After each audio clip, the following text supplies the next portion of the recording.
All right, good evening, Springs BOE. We're live. You're being recorded. We're streaming to YouTube. You may begin. Okay, thank you so much.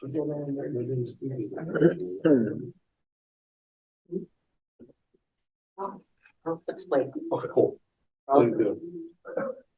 Good evening, everybody. Thank you for joining us this evening. Prior to this, the board was in executive session where we were discussing contract negotiations.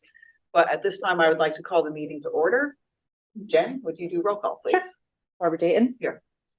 Erica Fredrickson. Here. Emma Field. Here. Brabant. Dave Cyrus. Here. Thank you. And would everybody rise for the pledge of allegiance?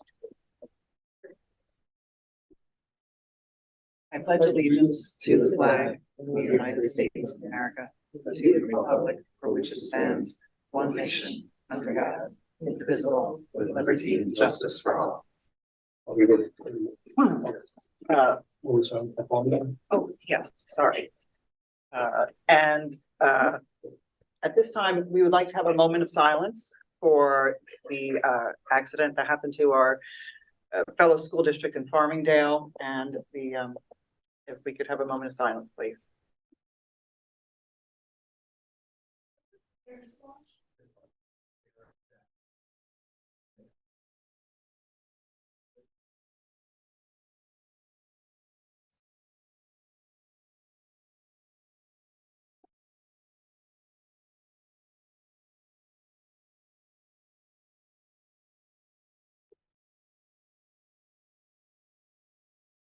Thank you very much. Thank you. Thank you, Bob.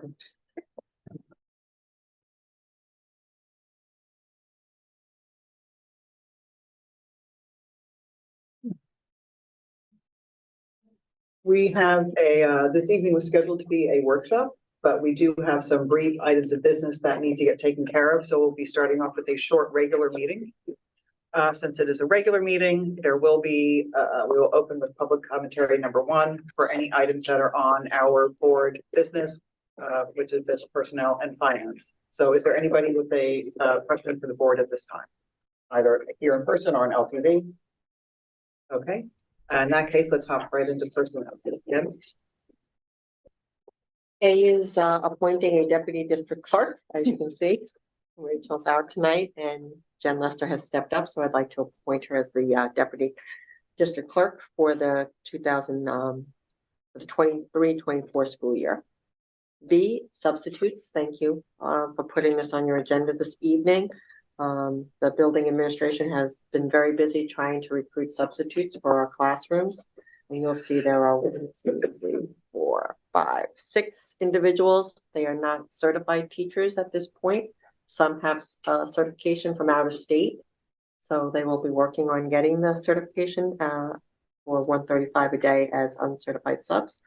We were able to get a substitute security guard that comes with a great deal of experience. You might see him around East Hampton. That's Earl Gray. So that's B.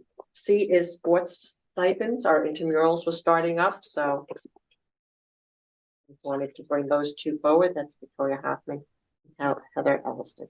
Okay, thank you. Are there any questions at this time? Do I have a motion to move personnel items A through C to consent agenda? Motion. I'm going to take finance from you, Steve. All in favor? Aye. Great. There's a contract there for Eleanor Whitmore. As you remember, the last time we spoke, we had 4 UPK students on a wait list due to the shortage of teacher assistants. With Eleanor Whitmore, Tim Frazier reached out to us and is willing to take. There's only 4 kids left on the wait list. Our children, up to 6 children, for $5,400, which is the state UPK rate. And I greatly appreciate that because, you know, Eleanor Whitmore gets usually a lot more per child. Right. He's willing to accept our rate. So the contract is before you so that we can send our kids there, hopefully starting tomorrow. Can you explain that? So the last meeting we talked about the pre-K at Eleanor Whitmore, but they didn't have a pre-K program. As East Hampton's on their own. So how many kids are going to be in this program? So I think he has a class of 5 that he's running. So these 4 will join that class of 5, and he is allowed to go up to 18 as long as he has a teacher, a certified teacher, and a teacher assistant. And he currently has a certified teacher and a teacher assistant. So we set the program basically to help our students. Well, we established it. Well, he had a class, Right. a UPK class that was running with 5 students, so he had room in the class. So you had 5, now you have 11 in the classroom? Now he has our 4, so he has 9. You have 9. Okay, so. Okay, but we could never, we did an RFP, that's how we got scope.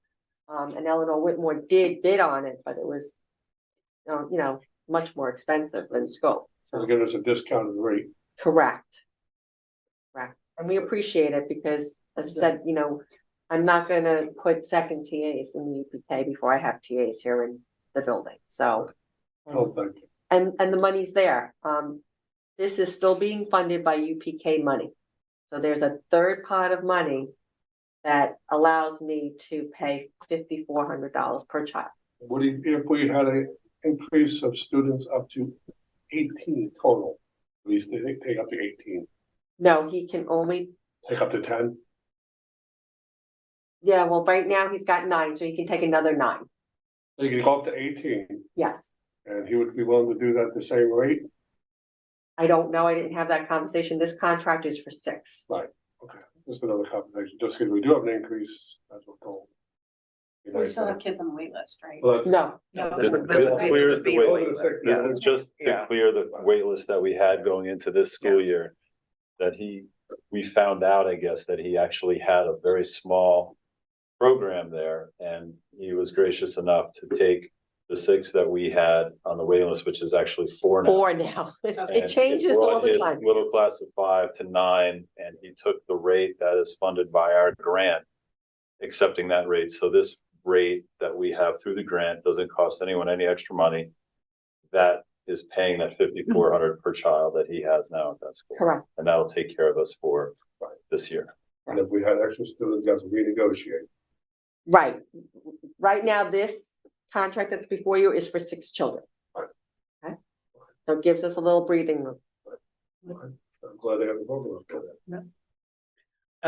Be it resolved that the Board of Education hereby approves the agreement between Springs UFSD and Eleanor Whitmore Early Childhood Center, Inc. for the 2023-2024 school year for placement of up to 6 children in the pre-kindergarten program at a rate of $5,400 per student. Motion.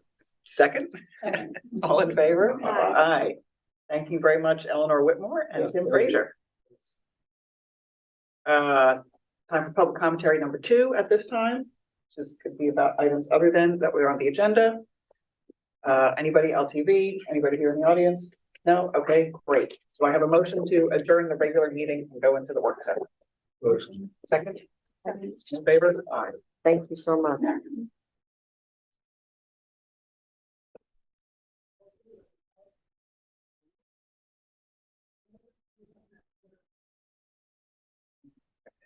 So we have several items on our agenda this evening, starting with our superintendent search, and we do have a guest on with us remotely, Diane Houseman from the Montauk School Board, who has shared some advice with us before, and we're going to be joining us for this discussion here. So Diane, thank you so much for being available.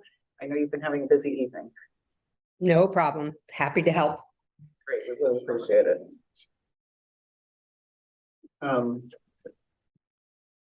So, as the board knows, and other people may remember, that when we did our principal search, that we modeled it on the superintendent search that Montauk did. Following your timeline with your sending out a survey and other things like that with the committees. So I think one of the questions that the board had was, as the drivers of the superintendent search, and since your board did the search themselves, what were your logistics and time-wise needs coming from the board members? And I know you said you had a couple board members who were in the teaching profession who were able to do some background checks. So if you could, give the whole board a little more to share as to how that really unfolded for you guys. That'd be Sure. great. So all the applications, of course, were submitted online.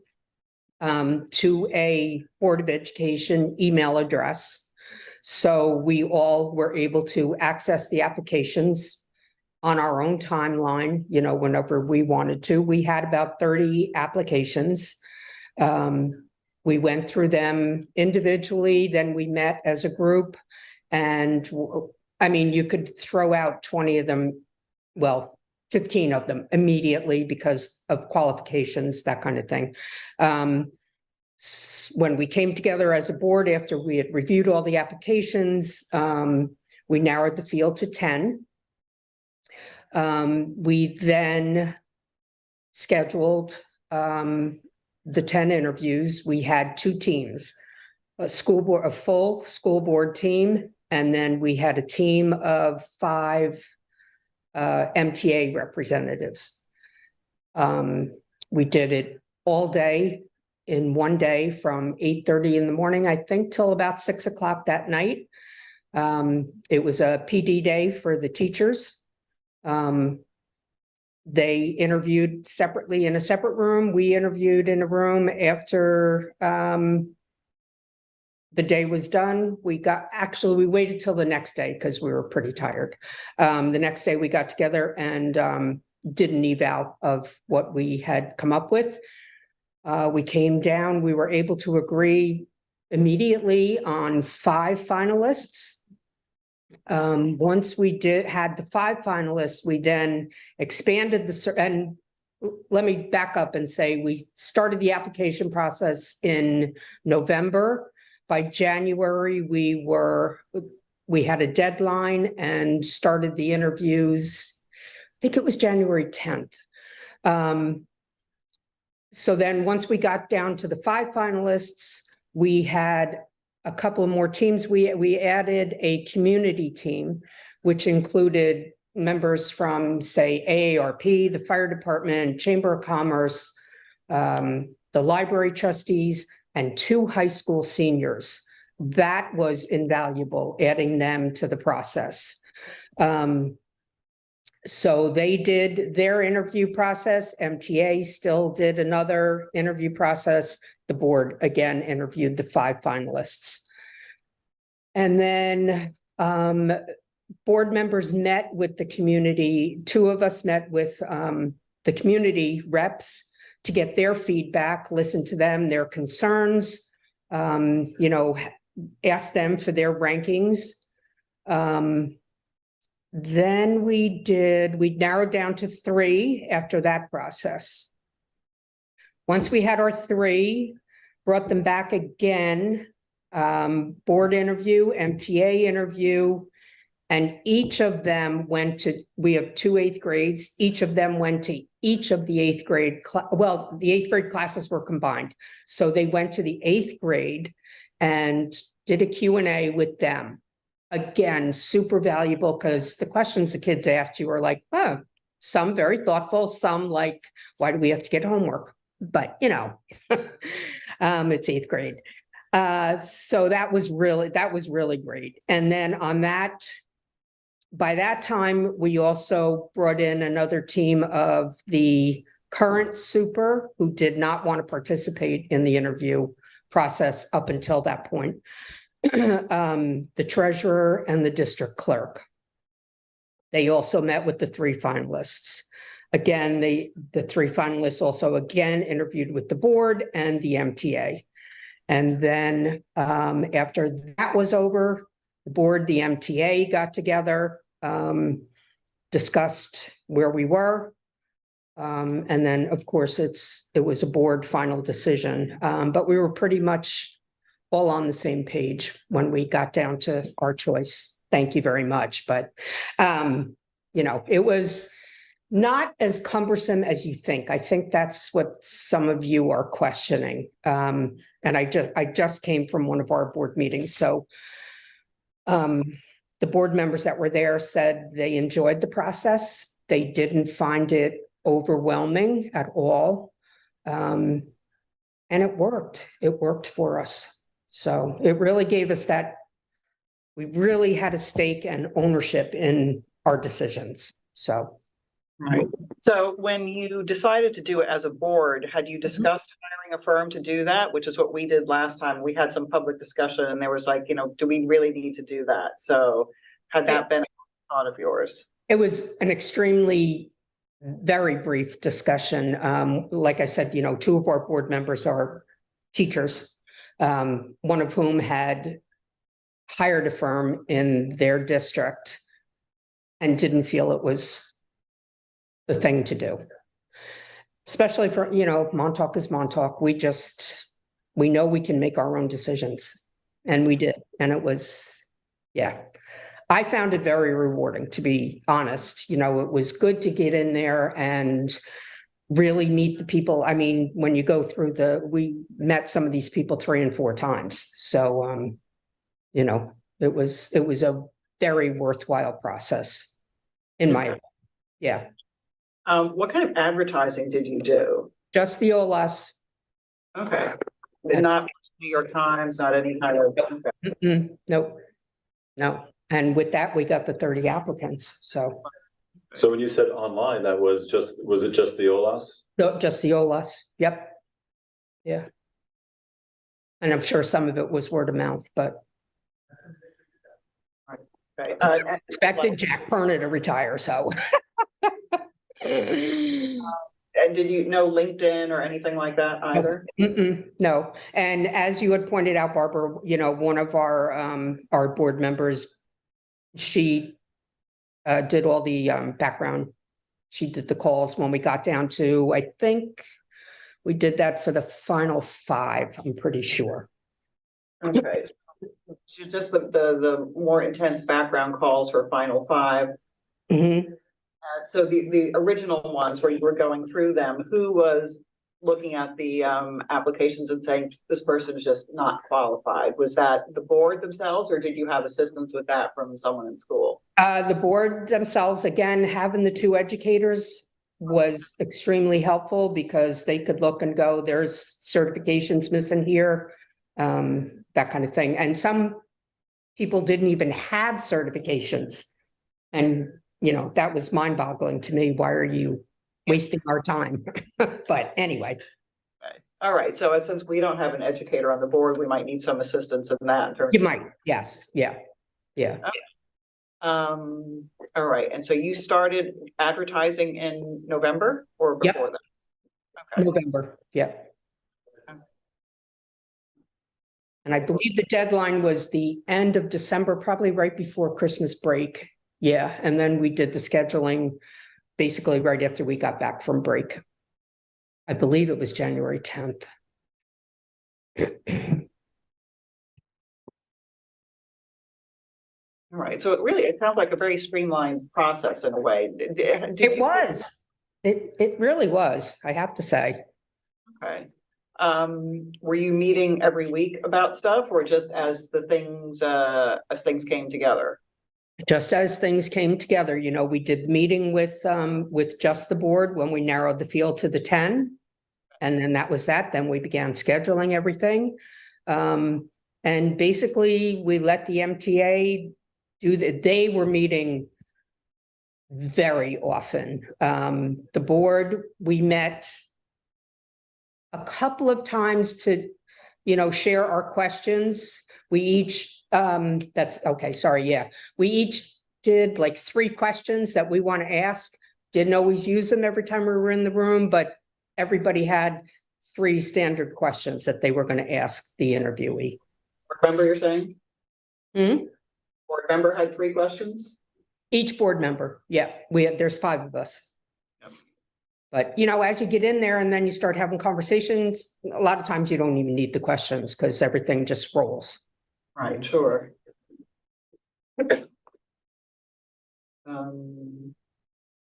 it popped into my head there while you were saying something and I started, I forgot what it was. How did you decide what board members were in the committees? You had a couple of board members in one of those early committee meetings for the 10, and then No, it was all in for everything. We were all in. When we were doing things like when the 3 finalists went to the 8th grade, 3 of us were available, so we sat and observed while it was happening. The community team, 2 of us met with them when they were done. And then otherwise, we were all there all the time for the rest of the interviews. Yeah. And one of us sat in when the finalist was with the current super, the treasurer, and the district clerk. Okay. Oh, so your business official did not meet with the candidate until one of the last meetings? Final 3, yep, final 3, it was the Jack, the treasurer, and the district clerk together. And the one board member. And the one board member was just as an observer. Okay. Didn't participate in the interview.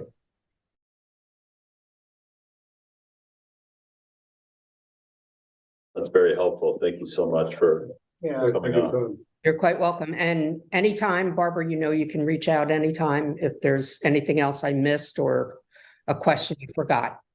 Nope, that was very thorough. So I think, does anybody else here on the board have any questions about the process? Yeah, I do one question. It's a silly question, but I'll ask anyway. You mentioned Okay. that 2 board members that are on, two of the board members are on staff, right? Not on staff, no. They're in other districts. Okay, that's what I need to know. Okay. So they Yeah. would teach. Okay. That's Yeah. what I was. Yes, yeah, yep, Familiar with education and Right. things like that, but Okay. not- So they're not. Yeah. yep. So, okay, All right, Diane, thank you so much. I you appreciate are quite welcome and best of luck. it very Thank much. All right, take care. Bye.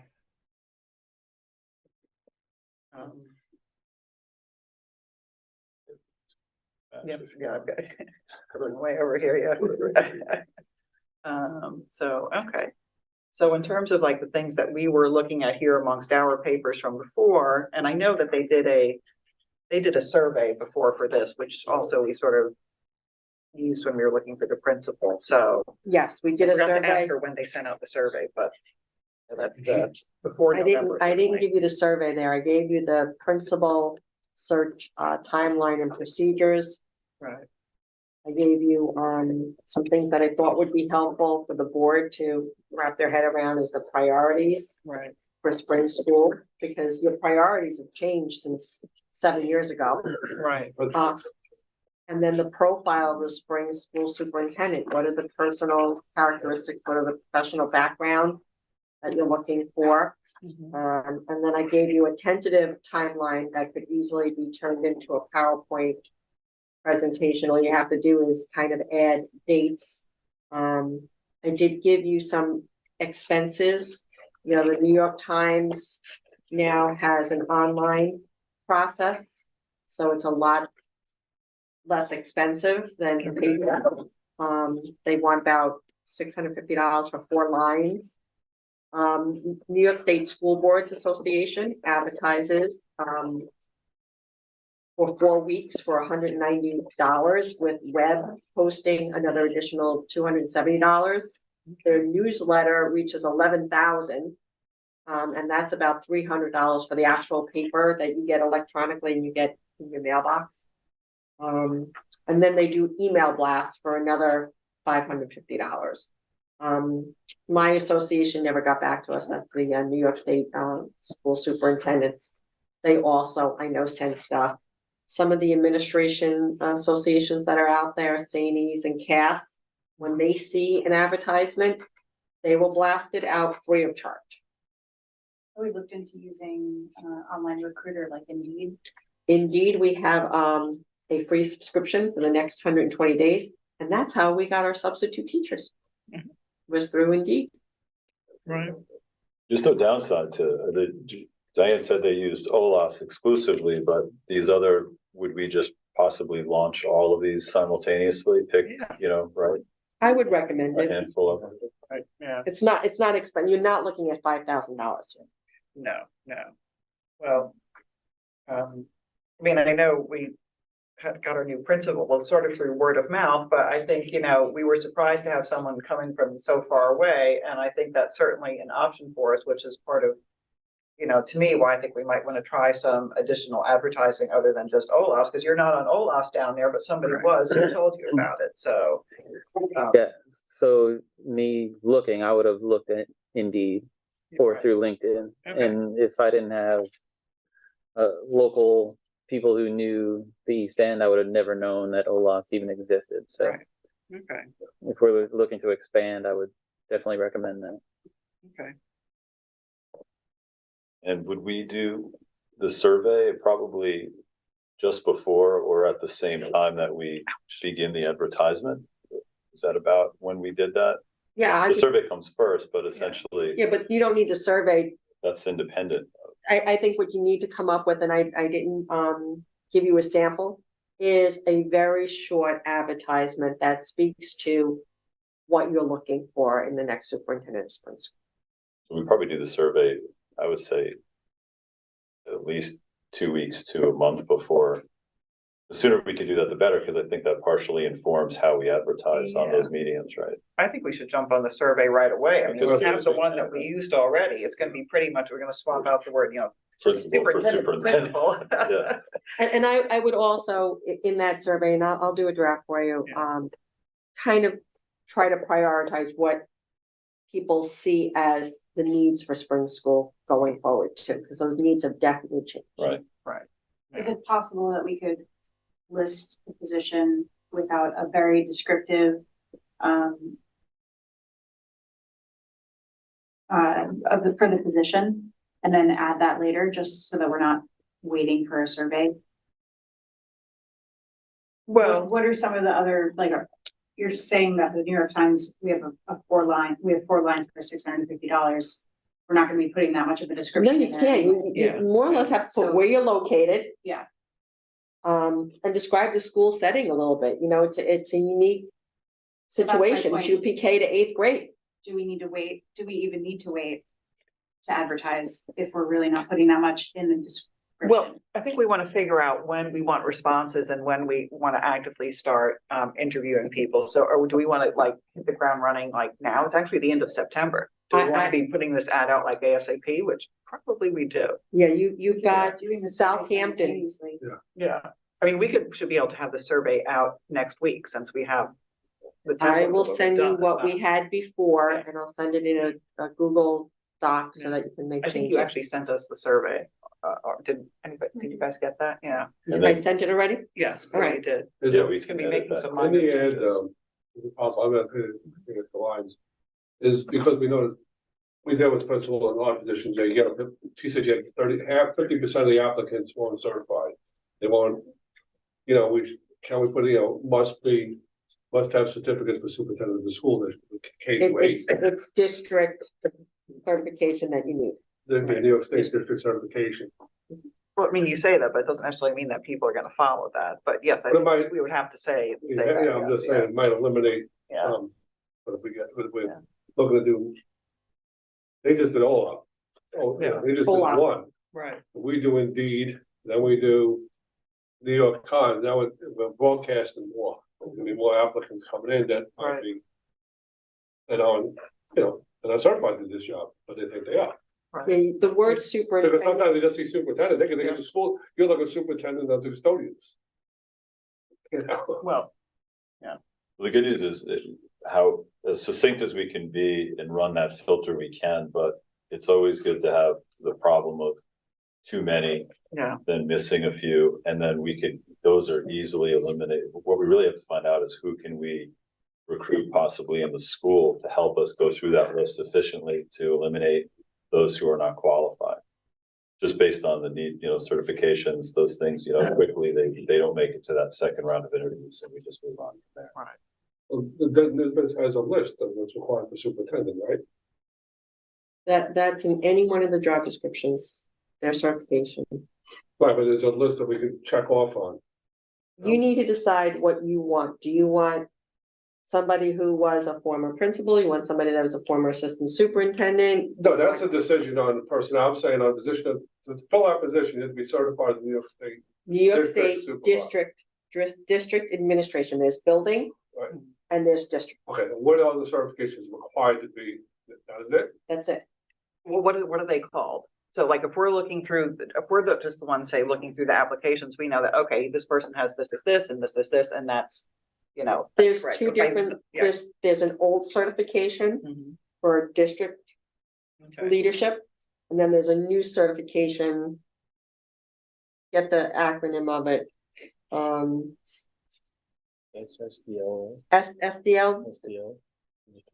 school district leader. So So we had those, with the certifications we required. Mhm.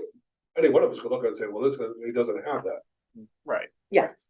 Yeah. And besides the resume, I would recommend that you have them fill out an application at the same time. Make them do some of the heavy lifting. That's what I do like about OLAS, is there's a place for them to put their resume. Right. There's a place for them to have their certificates. There's a place for references.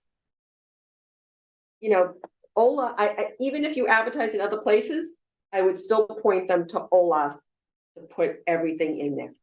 Is OLAS free for like users? Yes, So we could point people to In the end, OLAS. correct, right? correct, yes, Yeah, like advertise other places, but point them there to submit their Yeah, resumes. correct. Get a little more. this way organized. everything's there in one spot, and the way it works is there are tabs. So the application is there, the resume is there, the certifications can be uplifted and scanned, and written references that you can easily call. Because now you have their stationery, you have their email address. And some superintendents don't want you calling it fire district, right? The district they're in. Their current district, correct, and that could be something that you add to the application.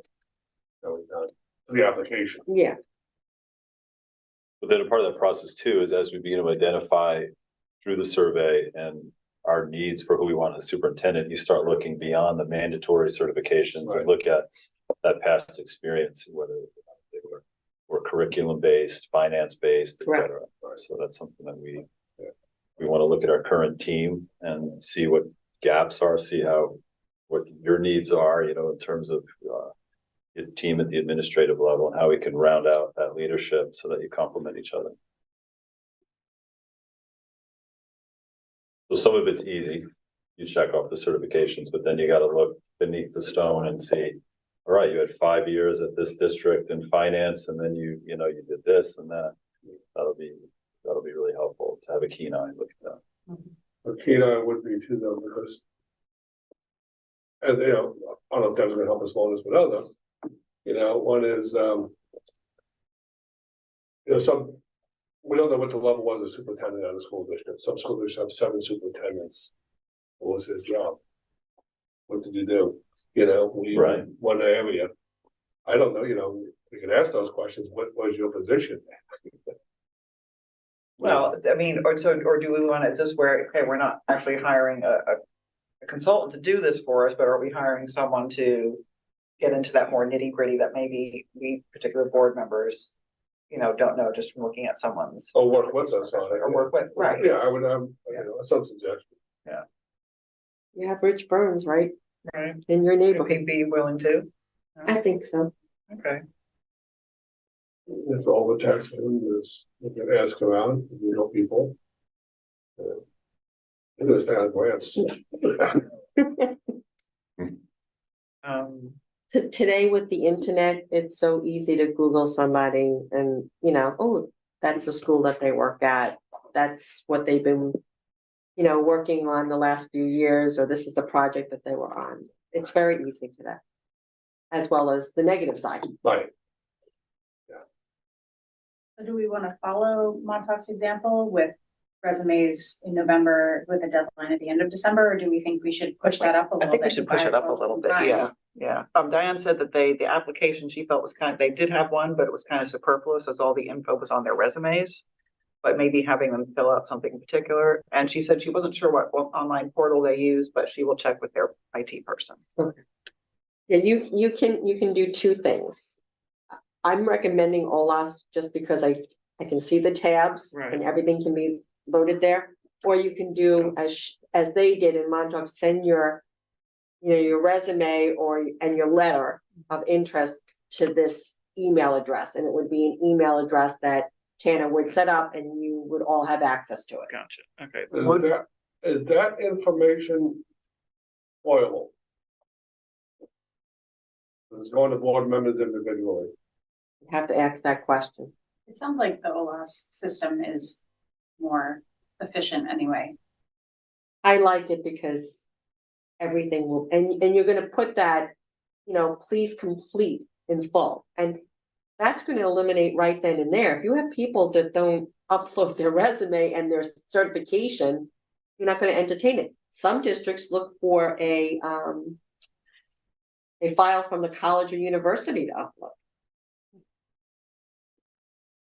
Do we have access to looking at stuff on OLAS? I can give you access, Okay. just for that one posting. Can we ask them to upload the certificates that they would need to qualify as a superintendent? Yes. So if they don't Okay. upload those, it would automatically eliminate. Right. Okay. It saves you a lot of time. The idea is we're casting as wide of a net as possible on what we select as our mediums for finding people, but we're gonna funnel every one of them into OLAS Correct. Right. in order for us to actually look at that applicant. Yes. And once they go into that, that alone will filter out those that can't get through the system because they're not qualified. Correct. Plan. Okay, so, Yeah, I like that idea. so we're gonna get started on revising the survey Right. and writing up a job description. A brief job description, depending on which publication it's going into. And we'll advertise it in OLAS and Indeed. NISBA?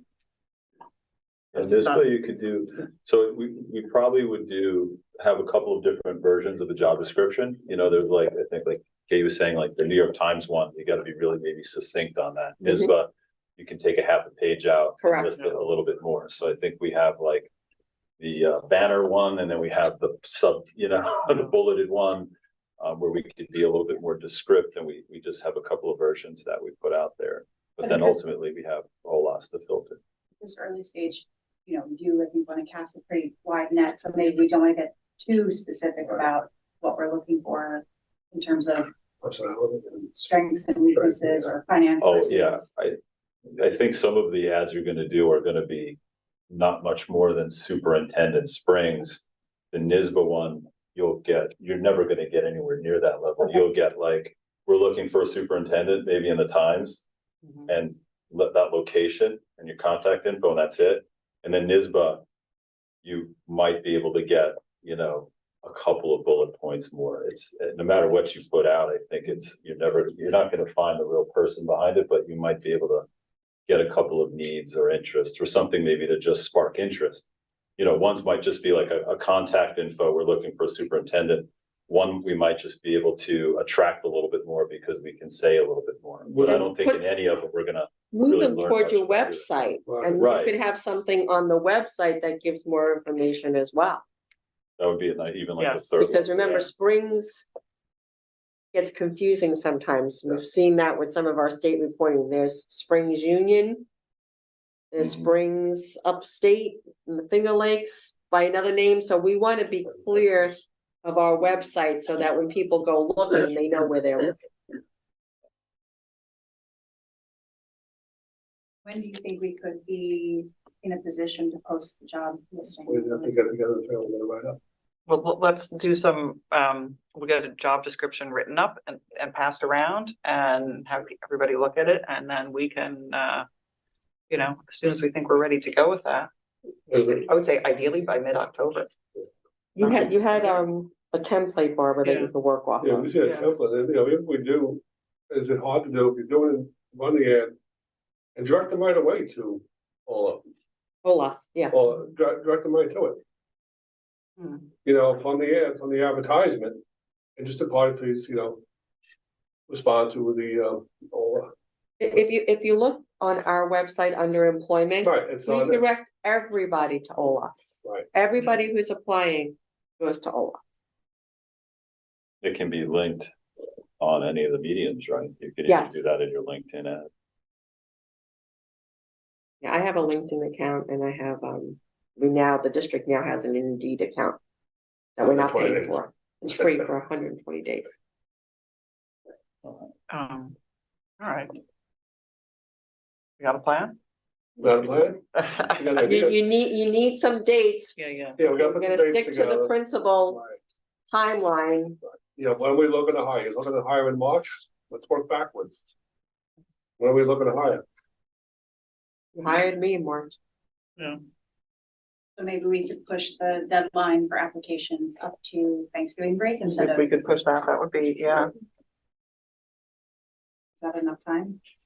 Let's go that would backwards. be, not actually, if we're getting an, if we manage to get an ad out by the middle of October, would having it in by Thanksgiving break be enough time? That's like a month and a half? That's a lot of time. Okay. So you're looking to do interviews in December, or you want to do them in January? Well, once you, that process for our principal is pretty quick. Yeah. So whenever we decide to go, you're looking at weeks. You're So looking, even if you started in January, you would easily have a candidate by February.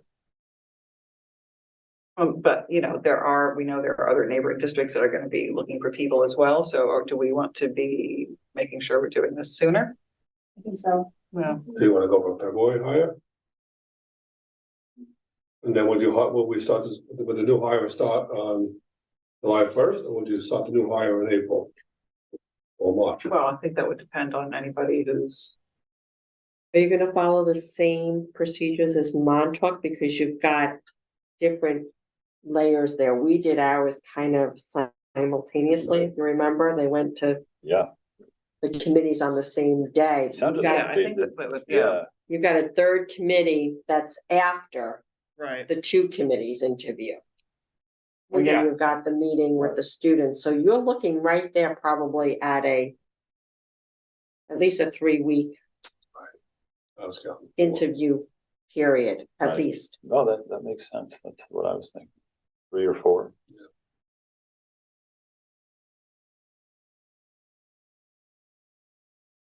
Because when they do happen, they happen pretty simultaneously, like, your meeting, like when we did the committees, we had 2, and then in this case, maybe even 3, and the candidates are actually, you're meeting 3 candidates per hour, or whatever that is, right? Right, but they added a third after they whittled it down to the community. The community wasn't involved in the first Right. rounds. Right.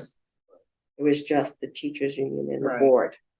And They then there was a flip-flop community between the one, two. and then the board, 2 board members met with the community after that. And then I turned around the 3 finalists to meet with the students and the teachers very quickly. Oh, but do you have the list we did, we hired them? No, I don't have, I have some documents, but not everything. It's because that we had somebody else doing that. Right.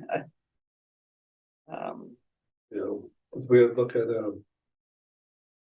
4 weeks, say in March, February's break. Right, winter break in the middle of there, that's 1 week gone, Mhm. and most people, doing superintendents, don't step out during that week, right, unless they're from out of state. Oh, so she said they sent out their, they put ads out in November, or opened it up in November. And they finished by Christmas time, right? So you're looking at almost 2 months, month and a half there. Yeah, Yeah. I think And that's they a long started time. interviews 10 days later. Right. January 10th, Yeah. they started the interviews. Right, and of course, you're going through this stuff as it's coming in, it's not like, right, so. Well, why don't we stick to the same timeline, but we'll just, open up the application accepting window longer. If we can get it going in October, Right. so close it in December, unless there's a downside to that. Want to work on the application tonight, the work session? Well, we do have some other things to go over, and I think we should probably jump into some of those things too, and maybe do some of this like nitty gritty figuring out outside of the meeting, and then we can pass that around. But I'm thinking if we were to try to do this, get a jump start on this and ask for people to send stuff in before Thanksgiving, then you'd be talking about trying to do this and schedule interviews and stuff in December. And is that feasible? It might be tough for Yeah. the people. Yeah. particularly if candidates are coming from afar. So I think by default, we're probably left with wanting to wrap up our applications mid-December. Yes. Go through that stuff over the holidays and start jumping into advertising, interviewing right in the beginning of January. To do it any earlier, we would have actually had to have started like right off the bat in September. We got the Back to the Future car at your house. We could do this, right? We got the DeLorean sitting at your house. Let's go back. We did the application by the 10th. Remember, we're still competitive. Yeah. With, there's a pretty large window between this ambiguous January 10th to March, right? So, I mean, I don't know if we have as much control in the holiday season where we're gonna actually interview, hire, and start someone, but Right, we don't need to let it linger too long Yep. past the new year. yeah, You're talking about like, there's all, the whole first quarter is there. You can, if you're efficient, you can have someone, probably almost a month ahead of when other districts are traditionally hiring, if we're looking at making offers in February Mhm. and still sticking with casting a wide net, going through a rigorous process, not asking people to travel, during the last half of December where people are away and maybe even missing opportunities because they'd like to interview, but they're away. Where we have the full pool, but we execute on it right after the new year. I would definitely say you get those applications in mid-December, because once it gets too close to the holidays, people are not yeah. thinking about it.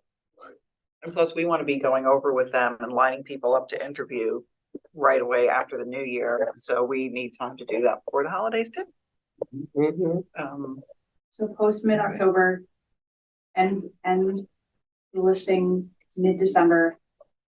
From mid-December until early January, we go through the applications and set up interviews to start maybe the first week of January.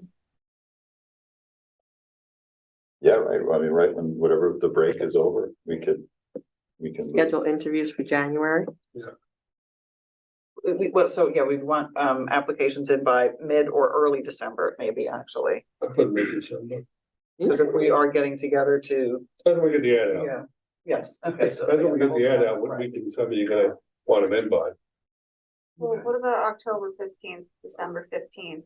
I like that. And then that gives us almost, 3 weeks to get it posted?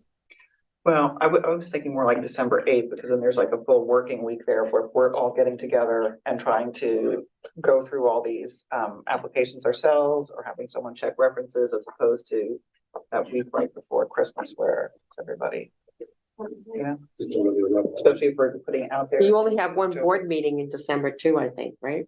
Uh, Yeah, I think that's right. all right. So the Yeah, the immediate, 12th is your regular board meeting. okay, Right, there's nothing else. That's a good point, Barbara, we do. Because you're gonna be doing some of this simultaneous to when they're coming in, but at some point you wanna have a cutoff. So that those that apply near the end, we then have that buffer of a week where we can go over anyone that we haven't been able to, so that we can then start that more formal interview process once we come back. and we could actually be in touch with people and that in December, they're lining up interviews for right after the holiday. Yeah. Okay. All right. All tentatively coming together. Yeah. Taking shape. Okay, So consensus, we're gonna do it in-house. I think consensus is we're gonna do it in-house. Okay. Yeah. Well, then someone can- Background check, we said we're gonna look at somebody. Well, and actually, That- background check would be the attorney, but the original looking over the qualifications and stuff like that, we can do it amongst ourselves, or we could hire someone to. We have a help us list do of that. the minimum requirements, Yeah. The state requirements. After that, it's all Right, job requirements, right? But it's your As certification long as first. they have one of the two district certifications, there's an old one and there's a new one. I'll get you the exact Yeah, give me title. title both, good, Okay. both of them. I think what we're saying though is that we know, but then there's also we need someone to call the reference checks, there's a few people, if we get to that maybe pool of 10 that's when you begin start calling references, and who's going to do that. We'll talk about that. All right, so but in the meantime, short-term plan is get the survey together and get the ads written up. And first, survey after, at the same time. Always do it at the same Survey time, the and- survey is and- going out to the Yeah. local community, so that, Yeah, we do that on Parrot Square, right? We'll have that like we did last time, right? You could do the survey on Parrot Square. Mhm. And then we're gonna share this, with the public as well. well, we did with the principal one, went out to the full public. Yeah, the Google. And we shared it. The Yeah. Google form that you'll actually have data, statistics, what Yes. have you, we could put up on the screen. That'll Yeah. be nice to see what people are looking for. But I shared that with you, so if there's, Yeah. Things you wanna that's a change. sum, so we actually have a lot of this we can move on, that template. Yeah. That's great. is there a subcommittee of the board that wants to just work on that survey to get it solidified rather than me going back and forth with everybody, or what do you want to do? And then maybe a subgroup that works on the advertisement. Okay. Do you wanna look at the survey? Yeah. And the I started writing an ad with Deb the other day, so let me I'll modify that and send that out. Okay, Okay. Um, of course, we'll share it with everybody, but this way we're, Let's get that on my phone. all right. Any other comments from the board about this at this time? All right, so this is a work session, so we do take comments on each topic as we're going through them. So does anybody have a question or a comment about the superintendent search process? Either here or on LTV? Okay. All right, we're moving on to committees.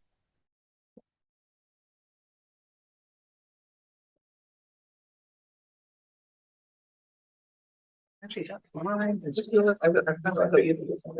Okay.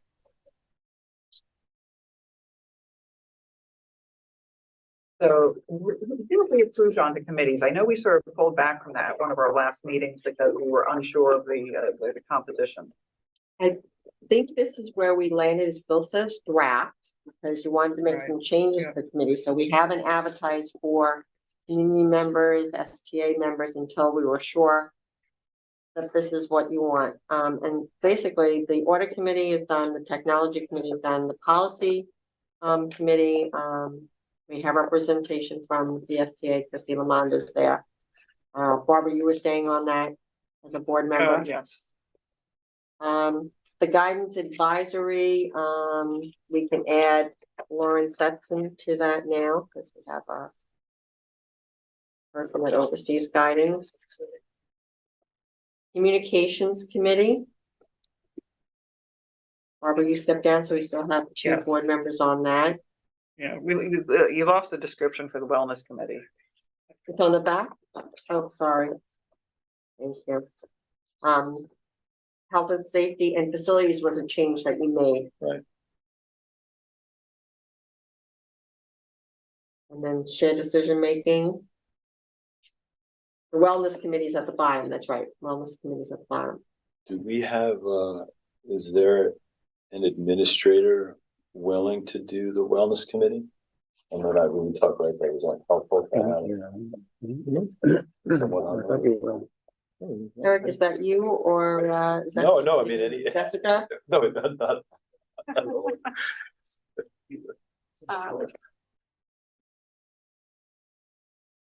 Yes, we found it was really helpful to have administrators on the wellness committee, just because there's a lot of interaction with, the teachers when we're trying to, trying to come up with ideas and plans to help implement them, so. So it'd be great to have an administrator. I think a lot of people on here, half of them didn't come to any of the meetings last year, so I assume they're not gonna continue on. Okay, so we'll check on that. And you're gonna advocate on this? I don't know what we're doing. You're on the health You're the safety. health safety. No, that's what I said. I got out, I see you. Oh, yes, yeah. Oh, yeah. But essentially, the idea is just, to have an administrator, whomever on the committee. You come up with all these ideas, but we also don't want to burden administration. I mean, there's sort of the balance of you want to create this wellness environment, but at the same time, you want to be able to have it be in sync with the school flow. So, you know, if you're coming up with ideas and we have board, parents, community members, et cetera, we want to be able to have a bridge between how do we come up with something that's fruitful in the meeting, but also blends into the school culture as well and is serving the culture as opposed to disrupting it. So generally administrator, I think, is a good bridge that we'll have to decide that now, but Yeah, it's just I'll- I think it's useful to have. Between, you know, the two building administrators, I think one building administrator, and then I'll ask, Mrs. Seaton, with her background, if she wants to serve on there, because she does, work with the pupil personnel staff. Okay. The mental health staff.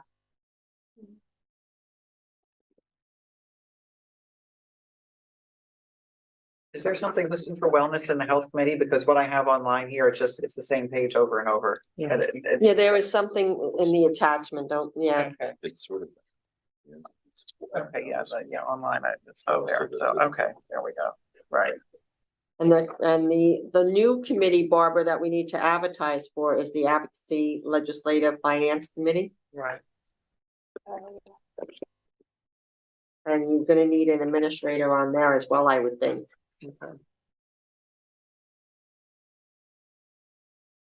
Maybe that should be our, I would love to. yeah, On the advocacy committee? Oh, definitely. Okay.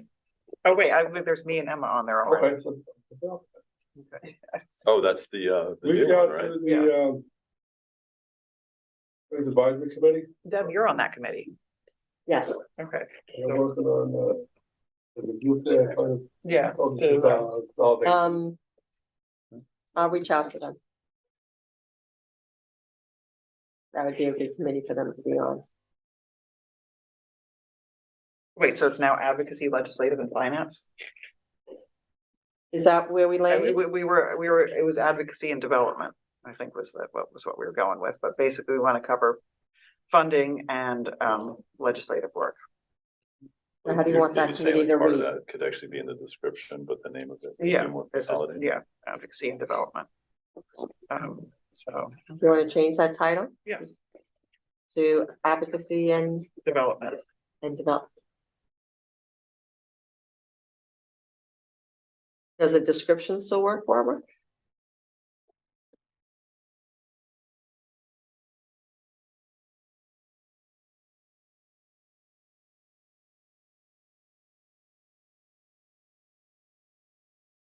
Pretty much, yeah.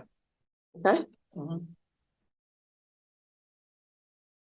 so now we can post these, Okay, and by your October board meeting, I'll make it that everybody has to apply by that Thursday before your next regular board meeting. Yeah, we got a handy book handed out to us on the committee training. The board committee guide. That was Yes. And I know, it says here professional development team, teacher superintendent and designate and administrator to run it, that's be effective by September 1st. Your APPR plan? Professional development team, develop and review the district annual professional development plan, which must be in place by September 1st. We have a contract, in the contract with the STA, they're involved in our superintendent's planning of superintendent's conference day. And that's what it says, teachers, well, superintendents, and designated. It says selected by, and the parents. Selected by parent group or superintendent. The parents weren't involved in superintendent's. No, this is professional development team. That's what it's saying, this is Nisbeth committees that they're recommending.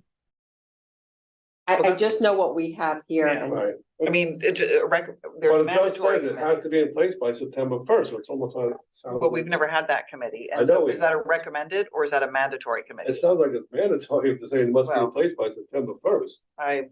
Is it the committee or the plan? That's the professional development team, develop and review the annual professional development. The plan must be in effect.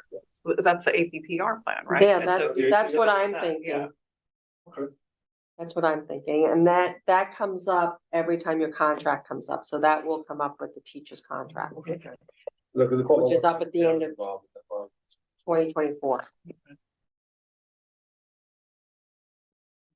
Any other board questions about committees at this time?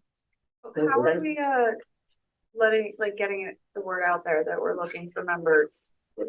Parent Be on Square, The website, Square. Parent Square. yeah. And like, it seemed like last year, there was a lot of complaints that people that were interested didn't get responses or just felt like, I don't know, they couldn't get through. So keep that in mind this year.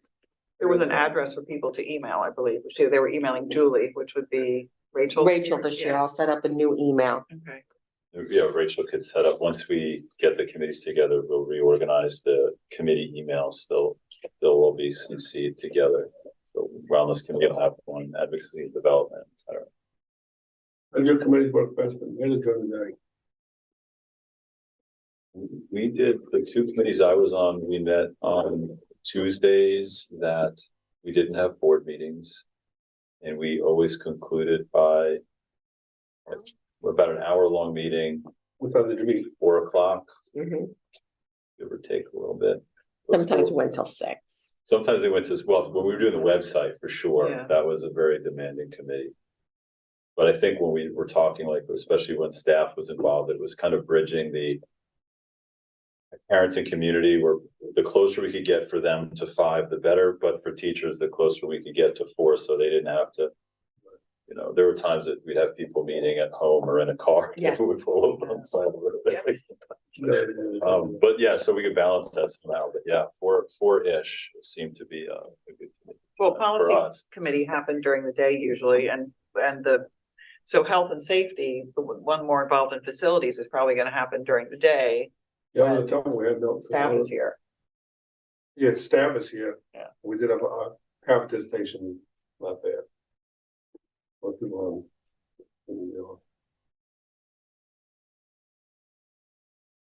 Put it out again, see what we get. maybe we could,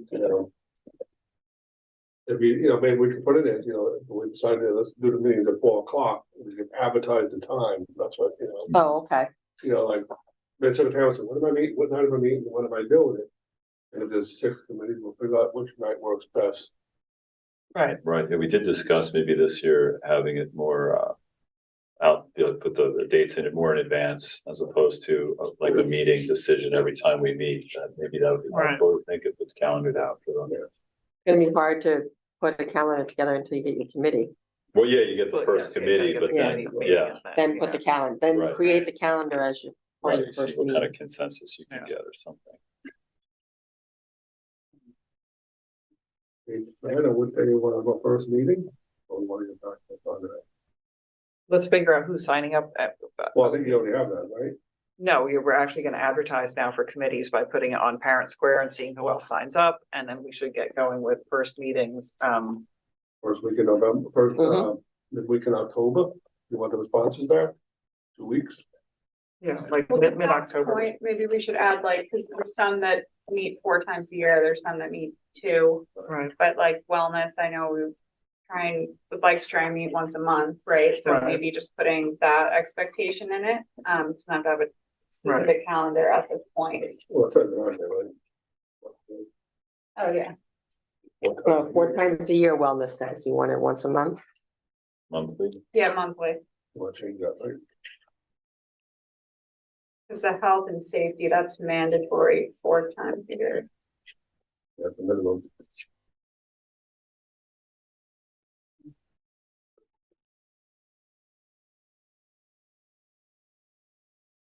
I would do it 6 times a year for that one, because the stuff we have to do pre-planning. You want 4 times, 6 times? Which one, the health and safety? Health, safety and facilities. while we're at it, last year, Katie did communications once a month. Do we be okay with monthly for that? Well, it doesn't. It does, okay, yeah. I see it.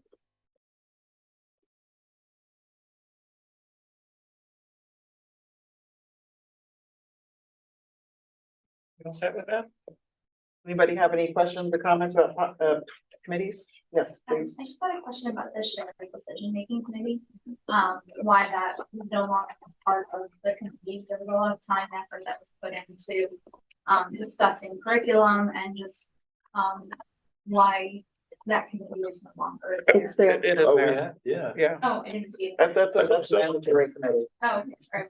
But we can only see that, which is. like you Yeah, it said, doesn't have the same. full, the online version does not have the full, it cuts Oh, off okay, that, it's just like the same page over and over, like Groundhog. So Day. She didn't copy the back Right, yeah. pages. Oh, I'll straighten that out. So yes, no, that committee is definitely still Okay, there.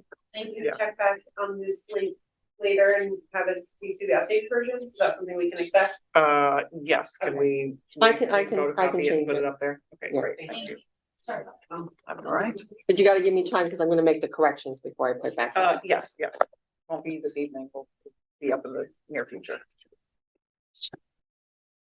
Okay, so if there are no other questions or comments regarding committees, then we will discuss, future staffing. We've been certainly discussing as a board. And staffing is certainly an issue, has been at our school recently, and honestly has been in other areas as well. This is definitely a tough time. And we know what some of the things we're battling here, which is, our budgeting and stuff like that. And there are other issues in general. So how to start a conversation on future things. I think, had some questions for the Yes. principal Yeah. regarding the fact that we pulled first grade TAs from the classroom. There was more of that in general, so we're down 7 TAs compared to what you used to have, and that's what you told me, right? Correct. How is that affecting the classroom staffing? That's a great question, and it's not just the first grade because there's 7 total. And if you look at our TAs and TAs everywhere, but specifically here, our TAs are here early, they stay late, they don't have preps, they are the worker bees, they're invaluable. And if we just take one away, it impacts all different areas of school, from duties, from who's watching students at lunch, who's watching students at recess, not only who's in the class pulling small groups and working as a teacher. Some of our TAs actually cover classes if a teacher is out, and they can do that effectively. So the TA situation is something that's very much a growth area and a priority for us. Perhaps number one priority, to get some folks in here to make sure that we're helping our kids, helping our teachers as well, and just the general flow of the school has been impacted with the lack of TAs. So we're down 7 when we were last year, and your eyes here.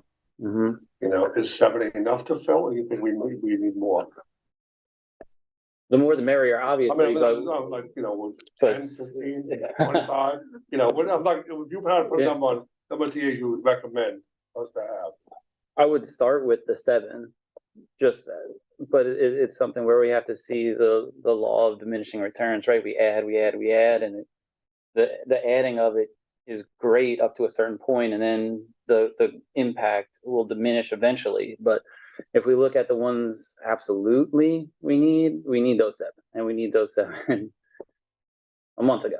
And the fact with the first grade as well, if we just look at kindergarten to first grade, kindergarten's able to pull some more small groups, work individually with kids. So, and not only mention that, but it's the coverage. And so every day is sort of a scramble for us. Who's going to watch this group of kids? Who's going to monitor this group of kids here, there, and everywhere? So it's more than just having an extra body in a classroom to help out. It's impacting the entire flow of the school. I don't know if you guys studied, in the area, in the surrounding area of Long Island. Is this a shortage nationwide, or is it just that we isolated out here just because of low salaries? I mean, that's a definite question. The question is to you is, as nationwide and island-wide, is this position hard to fill right now? Nationwide, there's definitely a teacher shortage. Where it comes to TAs, I'm not 100% certain on that. We're in a unique situation here where it's something that I've never had to encounter, where not only are we battling working within a community where no one's going to live on a salary, that we offer at this point, unfortunately. So we're looking for people to commute then, and who's going to commute hours? 180 something days for obviously what we're offering. So this situation is kind of like it's a square peg in a round hole. Like we have to figure out how to get creative and think outside the box with this and prioritize and really prioritize it. Yeah, what have you seen out there for PAs and stuff like that? Besides salary. My colleagues in Nassau County who pay a lot better than we do on the East End, did a job there for, I guess it was 5 districts. They had 60 openings, from bus drivers to food service. I'm so glad we don't have a cafeteria. To paraprofessionals, they call some of them teacher assistants. Security guards. Some of the districts are just not getting even the retirees coming back to work. Ever since COVID, people, have reframed their lives and decided that, getting an extra $500 or $600, a week is not worth their health. Not worth their quality time with their family. Some of them are now back to babysitting, for their children, so their children can go back to work. This is all since COVID. It really has taken its toll. The 2% tax cap does not help districts either. And it can't be sustained. The cost of living on Long Island, across the island, not just the East End, is high. People can't afford houses. They can't, they have to live with their parents. And that's difficult, but we're definitely feeling it here because we can't compete with our neighbors. That's the elephant in the room. I'm gonna throw the elephant in the room. So Springs has always been ITAC at the rest of the town. If you took the numbers of, if we wanted to be competitive with the other school districts in the surrounding area, you have an idea of roughly what increase our budget by? About $600,000. $600,000 on top of our budget, just to match salary To be competitive in all areas. in all areas. In all areas, not just the TAs, custodians, bus drivers. You helped a great deal with that. You've got teacher contract, custodial contract coming due in 24. The following year, you have the teacher assistance contract coming due in 25. You've got the tuition contract for East Hampton coming due in 25. So, and your wealth. The wealth ratio for Springs is high, so your state aid is low. And where would you find the funding? Where can we find the funding? Something's got to change on the state level. I'm going to be meeting when I go to my conference with a number of small school districts that send tuition students. Remember, we tried to get some traction from Assemblyman Deal to have a special reserve. Well, there's a group of districts that are actually going to get together and see if we can't push that issue because our situation is so unique. A third of our budget goes to East Hampton. And we're not alone. There are other small districts out there that are paying tuition. And it's beyond their control. Have you guys talked to the state about this 2%? They lock us at 2%, and then it's brought up by. And the state education department does this. They're saying that that's not them. That's state of New York. That's the comptroller's office. That was all done to try to. It's not just school districts that are capped. It's all municipalities that are capped. And some municipalities are having real shortages. East Hampton has had to raise their salaries in order to just, do regular maintenance. I mean, over last winter, we were told if it snows, you're not going to open, Deb, because we don't have enough snowplow drivers.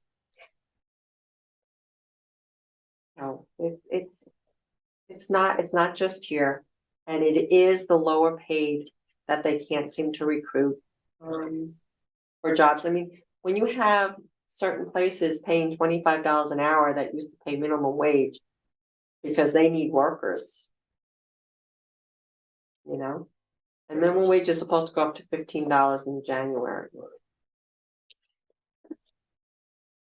So question, Eric, about your comment before about our TA situation and how, you know, it's actually affecting the whole school. So the fact that we don't have TAs in the first grade right now, it's not just affecting those teachers in that classroom, correct? If there's a wider, Yeah, because TAs cover Right. lunch monitoring, and recess, Yeah. before school monitoring of students, et cetera, that there's so many hats that TAs wear. have you had any direct feedback from the first grade teachers yet as to the difference this year between last year in terms of what they're able to cover? Or is it too soon? Yeah, I've spoken with them, and right from the get-go, it's definitely, look at our kids, they're coming in terms of academics, where there are some growth areas. And if we look at our ENL population alone, which is very large in the lower grades specifically, our students need small group work. And it's very difficult to do that without another human being in there. And someone who is trained and someone who could actually do the work with the kids as well. It's an amazing thing to see when it's working and in action. And that's the biggest gap they're missing. At this time, we could have been pulling our kids and really providing those interventions and a differentiated instruction that would help students get to the next level.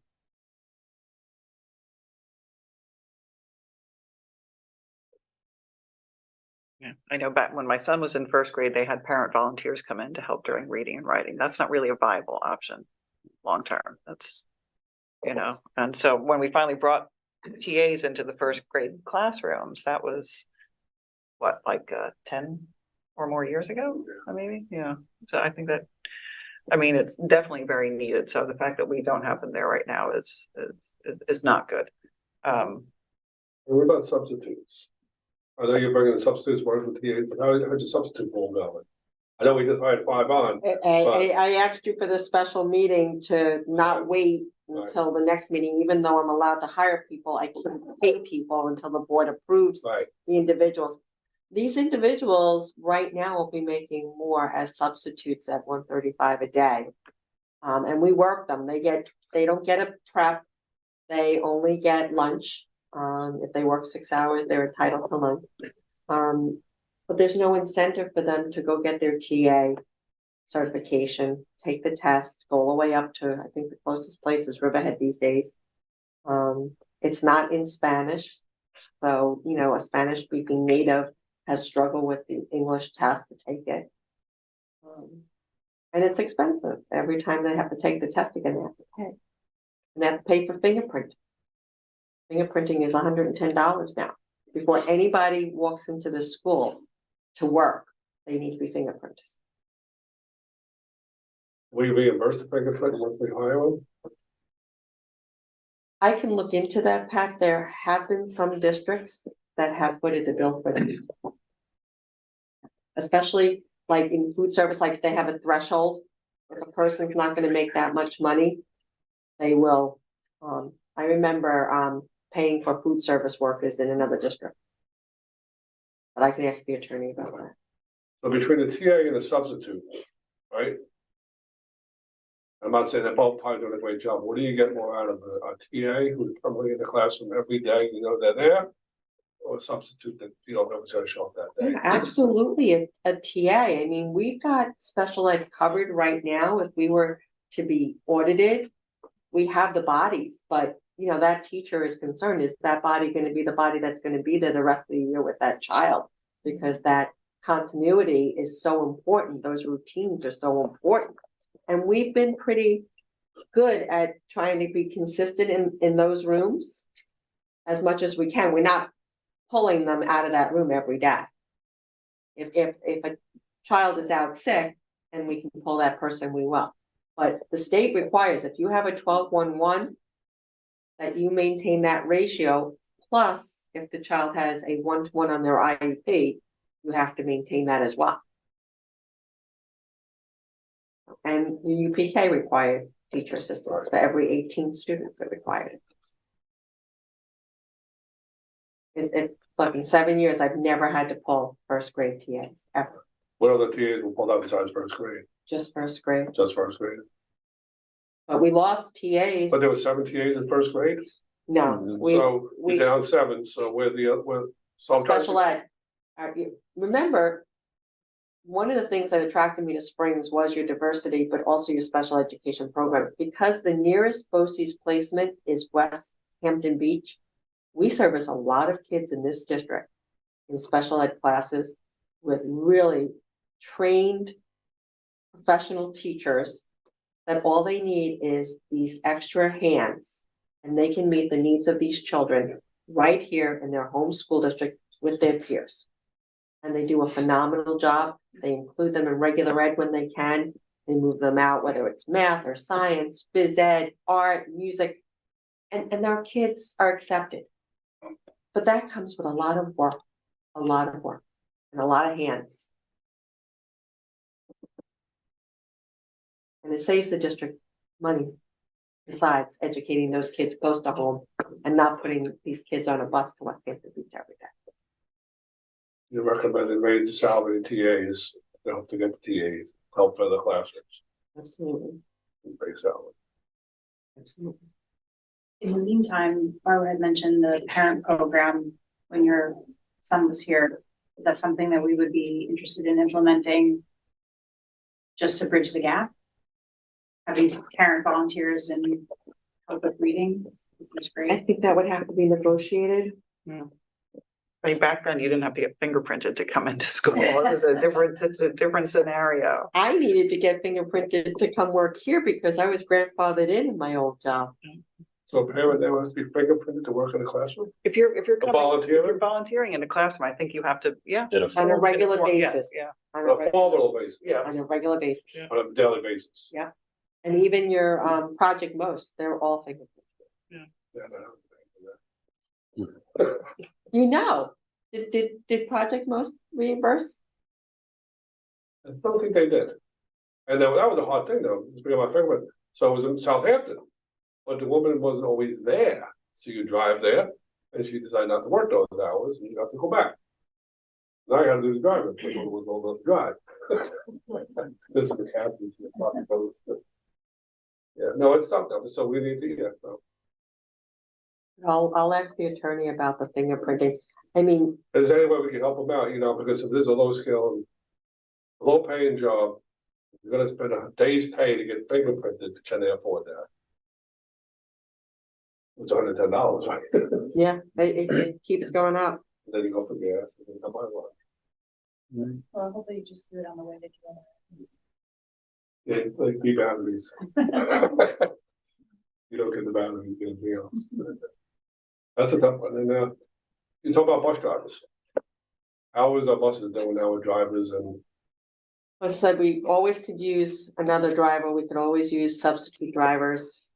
That's a really tough one when the driver wakes up in the morning, doesn't feel well. We have nobody to call on. Marion drives the minibus, and then the person that usually drives the minibus drives a big bus. are we still having late pickups because of lack of bus drivers as we did a couple of years last year and the year before? Not yet. I'm not getting the text on ones, I don't see it. As long as our drivers stay healthy, come to work, Right. we're managing right now. And our radios are really a big help.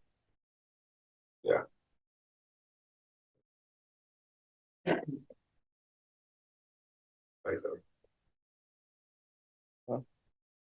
You have any other questions about staffing at this time? Are there Talk any about- other things we can do to be Yeah. retaining staff?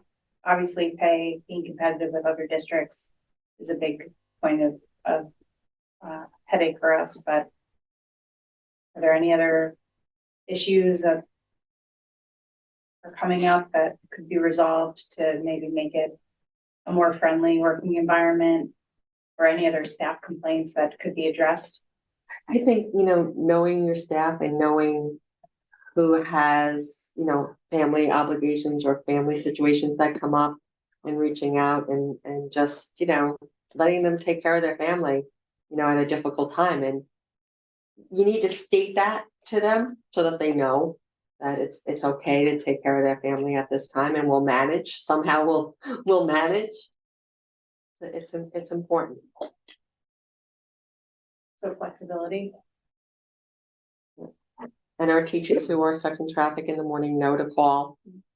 Some of them call their colleagues and they cover for each other. Others call the subservice and say, look, I'm in traffic. Some call us. You know, they'll be right behind us. You mentioned something, you were talking about to make the job. So you mentioned the TAs, right? Have no prep period, have a lunch period. Are we overtaxing them?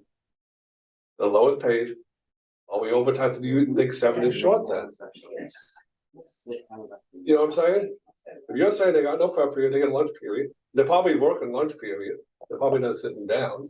Well, they have to get a lunch. They get a lunch. They have to get a lunch. You know, maybe, you know, I'm just asking, you know, just to take a little bit load off of them.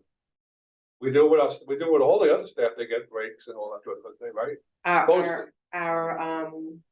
Our TAs have asked to be able to prep with their classroom teachers. There's a question, the TAs are in the classroom. Okay. But it's hard to do that when, like in kindergarten, here's an example. Kindergarten TAs go to phys ed. Now that new gym is by a junior high bathroom. So you lose one of the phys ed teachers when a little kindergartner says, I have to go to the bathroom.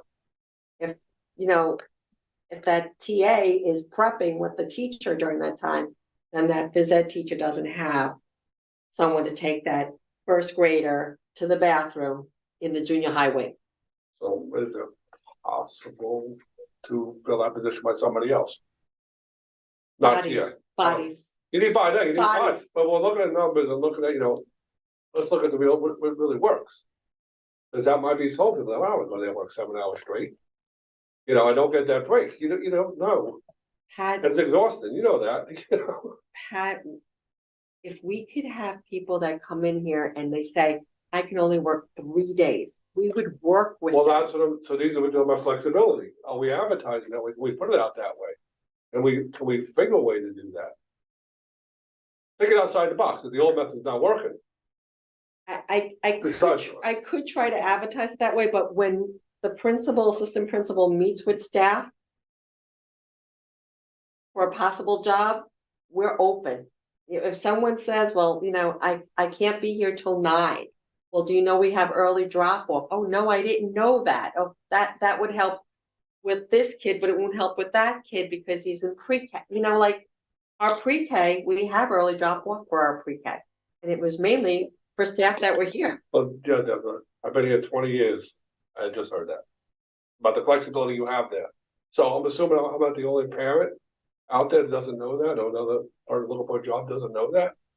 Someone will get the word out about that. We're flexible, we'll work with you. You know what I'm saying? Well, we probably also should be offering that flexibility if we can to current. Definitely, I think she's doing it with everybody now. I don't think we have the capacity to do that. We don't have the capacity, we need more bodies. We need more staff. But if you say that, you know, we'll look at some of the new hirees or whatever, you come in, listen, we'll look at the flexibility. I get 3 people said I'll do 3 hours a day, or I could do these hours. I'm sure you can put it in the schedule, so I'll make it work. The bathroom runs at the gym, or the TA is available to work with the teacher on prepping the class, or the teacher's not in, the teacher has to want to do something, or do a parent-teacher conference, the TA runs the classroom nonstop, right? Yeah. You mentioned something. What grade, what age kids have to be accompanied to the bathroom from town? Like we're hearing it mostly, remember the kindergarten TAs go to phys ed. But the phys ed teachers, this is their first year that there's not a TA with the kids in first grade when they go to gym. So they're struggling with these little ones using the junior high bathrooms. Right. So when there's an issue of that, I mean, is that something that a hall monitor can assist with? Yeah, in terms of bringing that's kids what there? they'll call. They'll call on a hall monitor, or if there's a female phys ed teacher, she's leaving the room. Yes, with other phys ed teachers, and then usually there's 3 to a room, there's 3 classes together. But then you're leaving, 60 some more kids with 2 teachers versus, because that one teacher has to go to the rest of them. Right. And that's not something we thought about when we couldn't, fill the special ed classes, is what would that do to phys ed?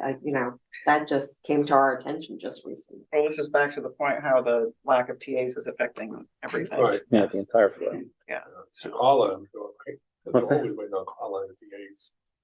Yeah, Carline too.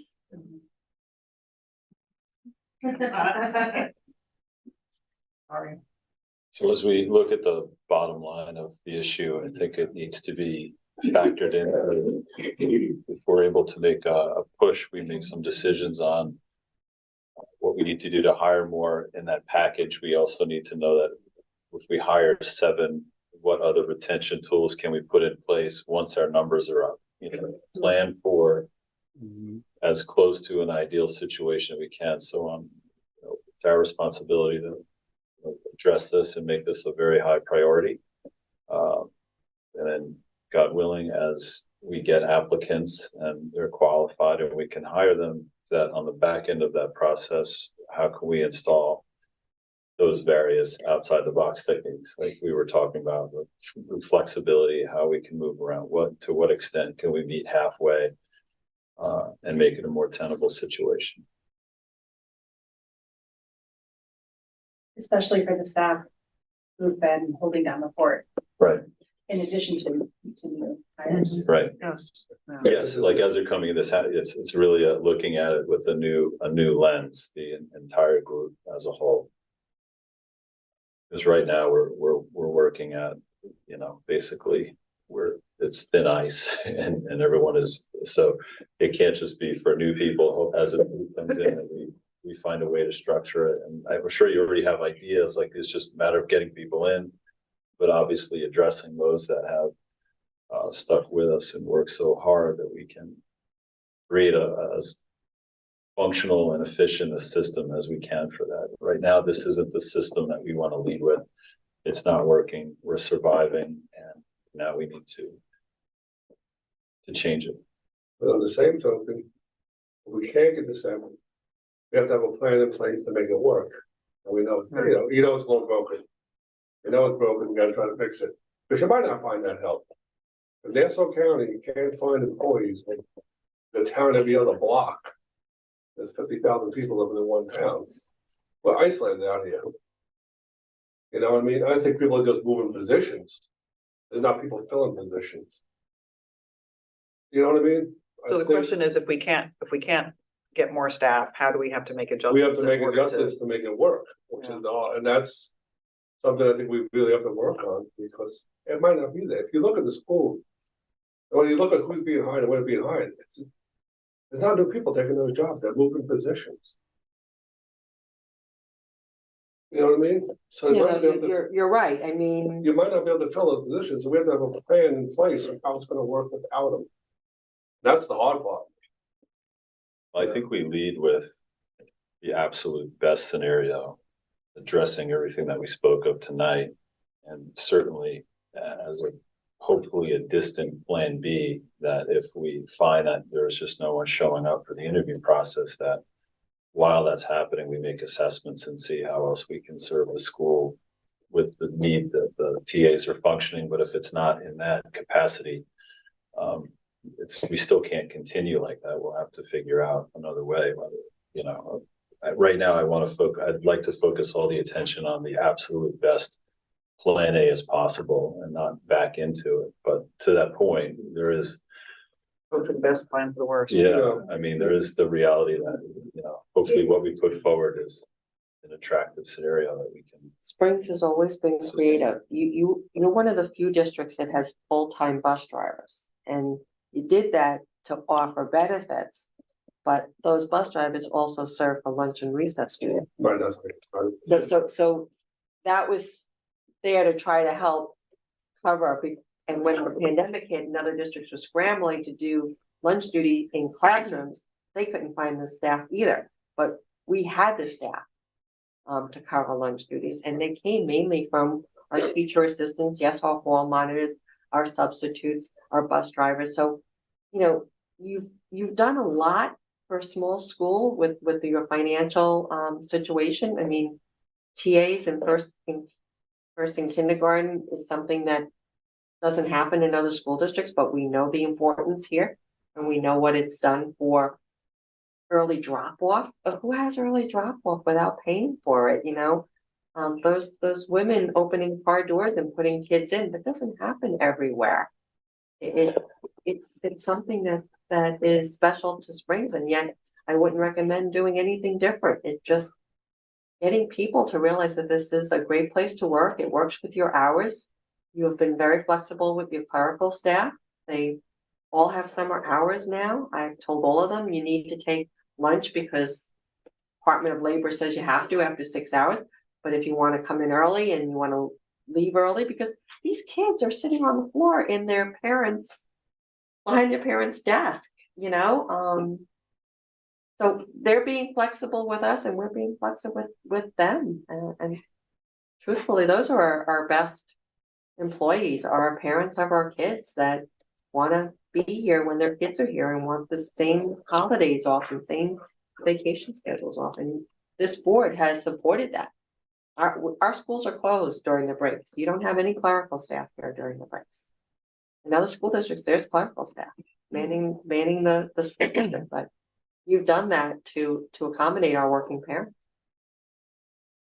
Sorry if I missed this, but are parent volunteers an option, or is that just not viable in this environment? I think it's probably gonna be tough. Definitely, with having somebody come in with any sort of regularity, which is what you need, and having to get brought up to speed with a teacher, I think If somebody can give us Doing two the bathroom breaks for gym, that doesn't seem like. or 3 hours a day, they would get paid $25 an hour. Right. But it's midday, it's 10:43 to like 1 o'clock. That would be a big help. Mhm. Then we could give our TAs probably a prep period with their teacher. So that would be coming in for covering things like gym, you're saying, or something like that, so that would be an Covering lunch option. and recess. Covering lunch and recess, okay. Is that something we can maybe put out in Parent Square and come up I'll with a put it plan out in again. terms of, We literally, I think, have 2 parents that do lunch and recess. And the fund is available for that? Hmm? And the fund is available at this point in time, right? Yes, Because we're down 7 staff members. yes, Yeah. yes, Yeah. yes. And you've had the same old monitors for years. Since I've been here, Kathy and Jamie have been your hall monitors.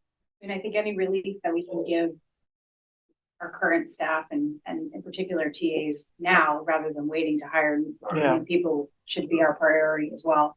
Mhm. We talk to PTA, talk to their parents.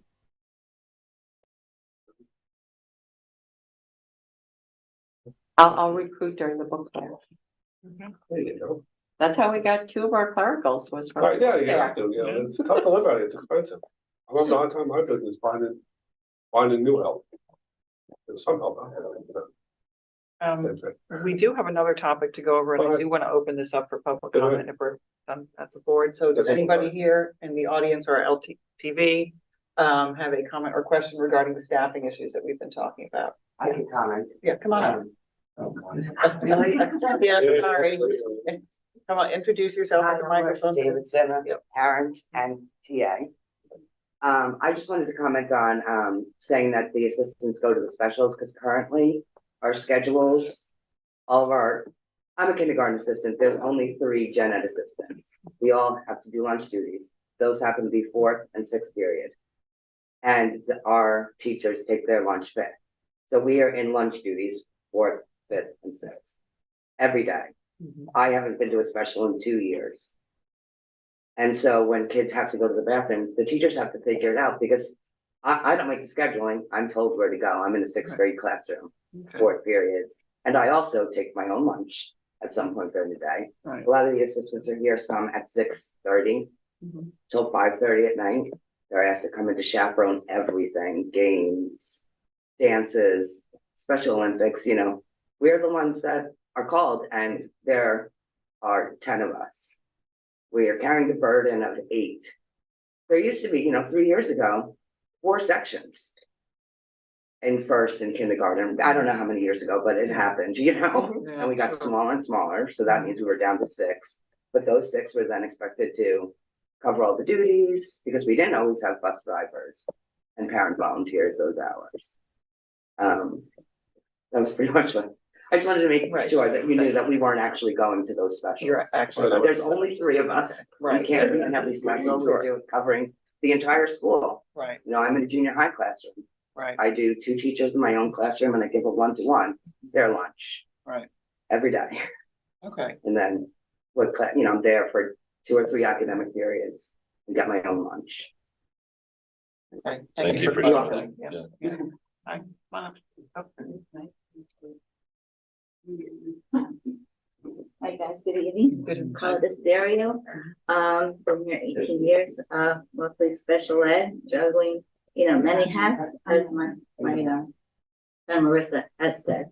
But yeah, it's a good struggle out here, and I've been here 18 years TA, and I do it, and I love my coworkers and the job and teaching the kids, but if one of my other colleagues mentioned this, if the pay could come up, I love being out here. Where could you go to the ocean on one end and then go to the bay on the other? I want to be out here.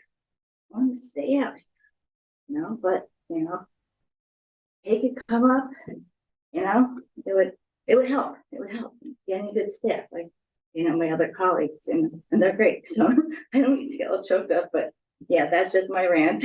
And but that's one thing that's we love being out here, but it's a bit of a bitch to it's a lot. So, but we make it work. We do make it work.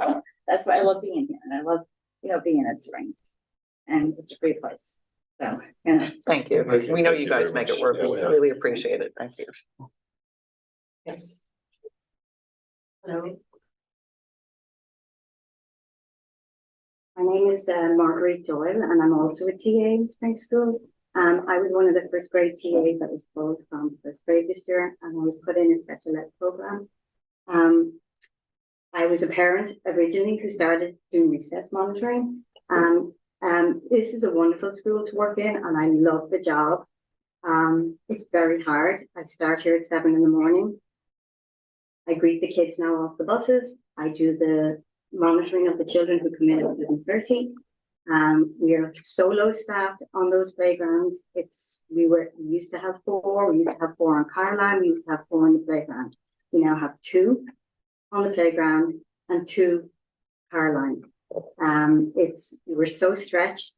We're dealing with children who fall and scrape a knee, who need to go to the bathroom. We have to escort those younger ones in, leave the playground. So we really, really, really need to have extra help. Working in the self-contained room is wonderful. We are one-on-ones. We have 2 certified TAs in there, and the rest are covered by substitute teachers. We have 4 substitute teachers in that room. We still need more help. If a child is not in, that substitute teacher gets pulled to another classroom. That doesn't mean that we still don't need help. We have children with a lot of needs in there. We very rarely take a full lunch because we know our colleagues need us to come back and help. We deal with a lot of issues. We deal with toileting, young children who are nonverbal, and we do the best we can, but it is very tough. And all of this we do for how much we get paid for. And most of us really, really, really love what we do.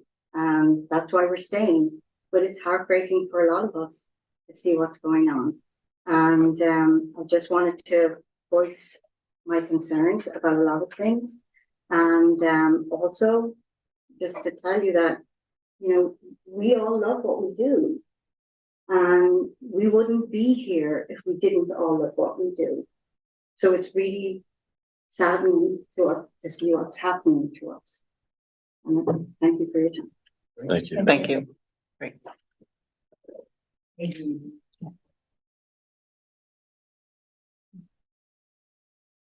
Hi, guys. I'm Summer Romeo. Thank you all teachers have been to do everything. You guys shut us out of school and now you need our help. During COVID, parents were not allowed in school, and post-COVID, we've been begging to get back in. And now the PTA is working really hard to get class parents. Why aren't we looking to, well, now we are, but because we're in a position where we have to, but look to parents to do the early morning program. Parents can do that and still go to work. Parents could come in for recess. They want to be in the classroom. Look to these parents and get parent involvement back in the school. Right now we're saying they need to be fingerprinted and everything, but why can't we have parents on the playground doing car line, doing walking? That little walking scene is an absolute disaster. It shouldn't take parents 40 minutes to get through car line.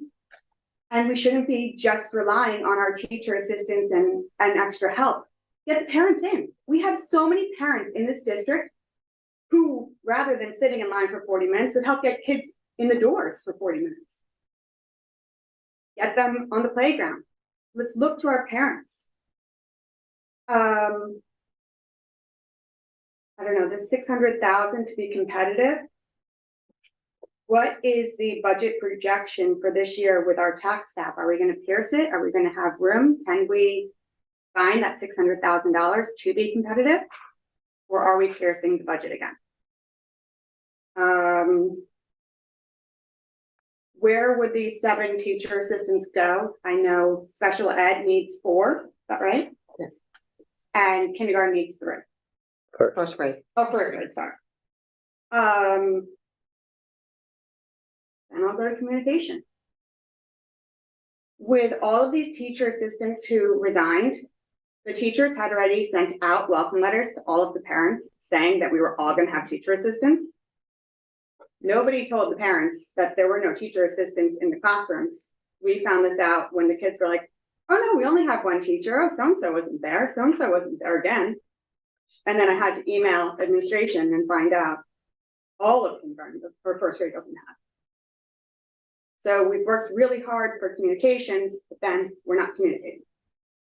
That would have gone a long way. And some parents probably still don't know there are no teacher assistants in first grade. I don't know. We need to do a lot and increase salaries for new hires and also for the people that are here. Because we are losing people to other districts and we need to retain our great staff. So any way that we can help them, let's get as creative as possible because what we're doing right now is not working. So. That's it. Thanks, Summer. Thanks. Anybody else here or calling in on LTV? One question. To follow up on the 600, Kimberly Royal. To follow up on the 600,000. So summarizing, I heard you say that 600,000 would be the cost to the district to make us competitive with the surrounding districts. Correct. Inside? Okay. So my question is, what percentage or fraction of the 600,000 is that to our total budget? So are we talking about a big fraction or a large percentage? It's really just, I don't know the total budget number off the top of my head. Someone else might feel like, A little less than 2%, a little less than 2%. less than 2%. Thank you. I appreciate the response. Thank you. Anybody else at this time? Okay, we have one final item to, what? All right, last question. So one more thing to cover here. Lee Sullivan. So, you know, we're getting very creative with the whole search of a superintendent, and I think that's great, and I think we should be doing that. But we need to be just as creative with the search for the TAs. A couple of things. TAs are leaving because they're either going to other districts or they're becoming substitutes because they're getting paid at a higher rate. So if you don't need the benefits, it makes sense for you to become a substitute. Why wouldn't you do that and then get paid more? It's such an easy fix. I mean, we can't be paying subs more than we're paying TAs, and we're saying these TAs are invaluable to us, but we're saying, but you're not as valuable as a substitute. It doesn't make any sense, and it's reflected that way in their pay.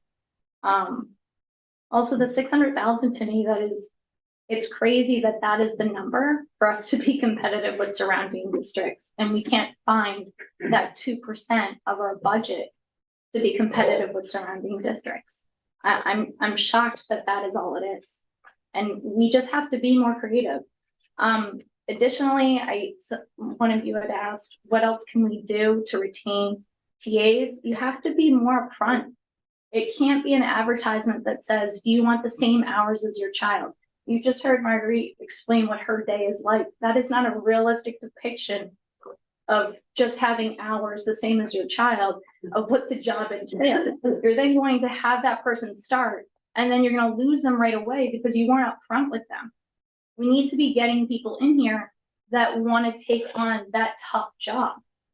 It can't just be bodies that we're putting in here. It has to be people that are dedicated to that profession. I mean, I think it's very clear that none of us went into this profession for the pay, but it has to be something that you can live off of. Thank you. Thank you very much. Because they did say, you know, just to be clear, I know the TA salary, one or two TA, you know, I mentioned here from 7 till 6 every day, or 7 to 5, right? And I'm just making sure we're not mandating that. Is this, how is that hours working out? They get an hourly rate for anything beyond their 7 hours. Are they mandated to be No. earlier and later? That's what I'm asking. In our contract. It has to be covered by a TA, and it's supposed to be volunteer basis, starting before summer, and then if volunteers don't volunteer, then it goes last hire up. So, I mean, you can't obligate somebody to work that many hours a day. We have always said, They have always done it because they get paid. because we need to pay, we need money. okay, no, I understand. Not for everybody, you know. No, I understand this, and I understand you need the money. What I'm trying to say is, with the public listening too, is they don't understand.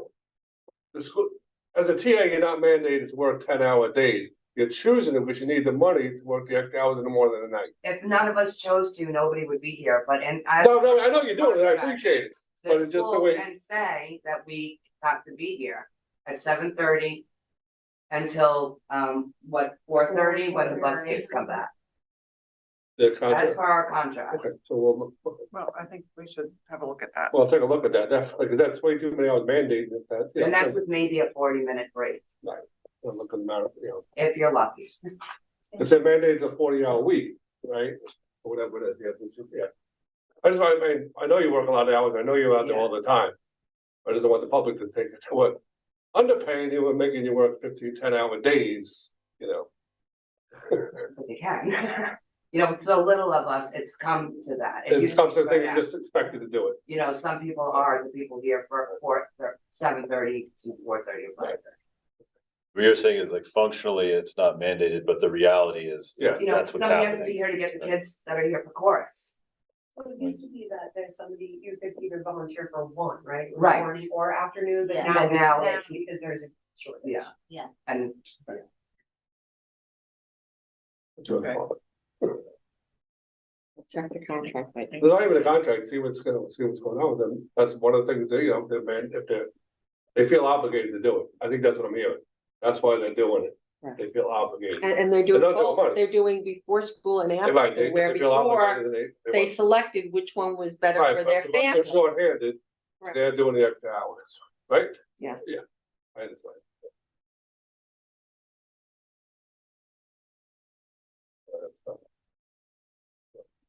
We have one more, thank you. One more, and it's an easy one. Yeah. Yes. I have a recommendation from Ocean Graphics. The sign is being donated in full.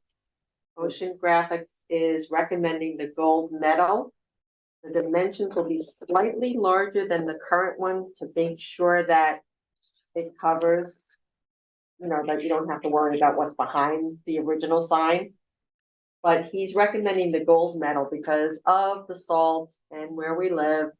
The gold leaf is beautiful, but it's going to wear exactly the same way the last sign wore. Is the sign wood on both of them? Yes. Oh, gotcha, okay. Yeah, they're identical and Right. before you had to make a decision on whether you wanted to spend the money, and now you have a donor Okay, that is, He gave it me too, didn't um, he? For that. for, so just the lettering is gonna be Is cut out that medical. 85, is he part of that class? yes, yeah, he was part of the original class that donated the sign. Great, it's fantastic. And Ocean Graphics was on the phone with me this morning, chopping at the bit, so which Okay. sign did we decide? I said, tonight we'll decide. And I asked him what his recommendation was, and he said he would definitely go with the gold medal. Okay. I'm fine with that. What do you know with the old sign? What would you like? Are we gonna? Raffle it off? I'm asking, what do we want to do with it? Do we want to put it hanging in the hallway somewhere because the place donated originally is still their sign? Or do we want to, Yeah, but it's not in good shape. but if you bring it inside, I put it behind glass or something. yeah. We could offer it to the class of 1986 to decide. Yeah. I think so. Yeah, oh, yeah. Who's around, Mike? Yeah. Yeah, make sure that it comes down and safely, If that's possible. if it's It's possible. full. Yeah, it could be rested on that. Yeah. I don't know. If they can save it and we can repurpose it, I know you have that memorial hall down there you're doing, Mhm, because there's someone we can put it in there. mhm. Or in the- Well, that'll take up a lot of space, that memorial. Or how about like the old gym, in the gym or the rear entrance or somewhere? Yeah, but the point of changing is to have, because it's. That was worn out, but it's outside, that's Yeah, why. yeah, well, then it's gonna look worn out inside. Right. So I don't know that that repurposing inside is really. And gold medal, okay. As the class of 86. I think you put a survey out. I think this, it's a community thing. We lose, there's some stuff on social media about stuff, and that's fine. On your next regular workshop, I will have Mr. Kelt report out on our beautification committee and Okay. answer all those questions. Thank you. Oh, when does the work in the basement start with the archiving? Probably March. Okay, March will be the archivist Right. comes in, but Kevin has some work to do down there with the unification. oh, when does that? When He's do they gonna start going order through? the grant, Okay. I think it showed up on the state aid run, because I think our auditors saw it, Well, yes. so money's there. Okay. That's great. Okay. Any questions about the sign, anybody? Shout out to Ocean Graphics for that nod, because that. Well, actually, Mike Ferrero, it was funny, Mike Ferrero, who's graduated from here, Richard's brother, he's donated a sign for free. And, he's paying for it, and Oh, Ocean Graph do it for him. Oh, okay. He's actually paying for it, 'cause he owns a sign company. Yeah. So he signed right there, right there. Yes, He he's contracted. contracting with Ocean Graphics. Thank you to him. Right, for so we can stepping send a up. letter from the board, thanking Mike for donating the sign. Yes. Yeah, we should put that on for donation under, when I get what it costs. Because I believe, just, I believe, what I've been like, he's reimbursing Ocean Graphic. Yes, Yes. So Ocean Graphic, donating the sign, they are building the sign. correct, Mike Yeah. Ferrero is donating the sign. correct. Please go make sure put that right. Okay, since we're done, do I have a motion to adjourn the meeting? Got it? Motion. Second?